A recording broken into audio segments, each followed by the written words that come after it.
সকলো উঠি দিয়ক। এটা কথা মই পুনৰবাৰ কওঁ, সকলোকে সন্মান জনাই কওঁ, এই যে পৰিৱেশটো আহিছে এইটো আমাৰ কাৰণে কিন্তু গৌৰৱৰ কথা নহয়। মোৰ গাৰ নোম শিয়ৰি আহিছে। গোটেইকেইজন ব্যক্তিক খুব ওচৰৰ পৰা দেখিছোঁ, সদায় একেলগে আছোঁ। দাদা ভালনে বুলি মাত এষাৰ দিছোঁ, বিনোদা ক'ত আছে বুলি কওঁ, দিল্লীত থাকিলেও ফোন এটা কৰোঁ, ববিতাৰ ঘৰলৈ যাওঁ, সকলো আছে, সকলো চিনাকি। আমাৰ অপ্সৰাৰ বিজুদাৰ দেউতাক আছে, তেখেতো অসমীয়া মাধ্যমত পঢ়ি অসমীয়া শিক্ষকতা কৰা এজন ব্যক্তি। পৰিৱেশটো আমাৰ কাৰণে ভাল নহয়। পৰিৱেশটো এই পৰিৱেশ অসমৰ কোনো প্ৰান্তত কোনোদিনে যাতে নাহে তাৰ কাৰণে আমি সকলোৱে অংগীকাৰবদ্ধ হ'ব লাগিব। যি দুখী, সি অসমীয়াই হওক, মাৰোৱাৰীয়ে হওক, বিহাৰীয়ে হওক, বেংগলীয়ে হওক, যিয়ে নহওক কিয়, দুখী বুলি কোৱাৰ সাহস আমাৰ থাকিব লাগিব। আমি আঘাত পাইছোঁ, আমি কষ্ট পাইছোঁ। বয়োজ্যেষ্ঠসকলক আমাৰ সন্মুখত ৰাখি পেলাই আমি আখৰিক তৃপ্তি আমি লাভ নাই কৰা, সঁচা অৰ্থত নাই কৰা। আমিও দুখ পাইছোঁ, যিহেতু হ'ব নালাগে, হোৱাটো অনুচিত, কিন্তু পৰিস্থিতিৰ তাগিদা, ৰাইজৰ উৎসাহ, ৰাইজে কৈছে নহয় এইটো কাম কৰিব লাগিব, এই কামটো কৰিলেহে হ'ব।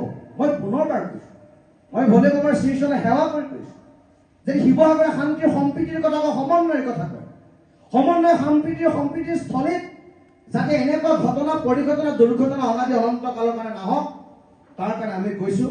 আৰু সকলোৱে অ' হৰি অ' ৰাম বুলি কৈ আপোনালোকে একো ক'ব নালাগে, এনেকৈ থাকক, সেৱা কেতিয়াও কৰিব নালাগে, কোনো নহয়, আমি চব একেই মানুহ।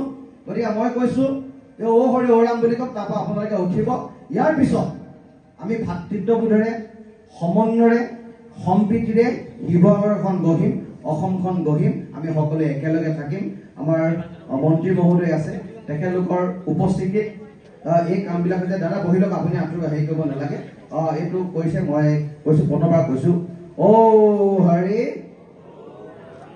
হ'ব, আপোনালোক উঠক। দাদা একো নাই, আজিৰ পৰা শিৱসাগৰ ব্যৱসায়িক প্ৰতিষ্ঠানসমূহ খোলা থাকিব আৰু কোনেও যাতে ইয়াৰ সুযোগ আৰু সুবিধা লৈ কোনেও যাতে ব্যৱসায়িক গোষ্ঠীক পইচা পাতি ডিমাণ্ড নকৰে, সেই কথা 30টা সংগঠনৰ নেতৃত্বই কিন্তু বিচাৰ বিশ্লেষণ কৰিব লাগে।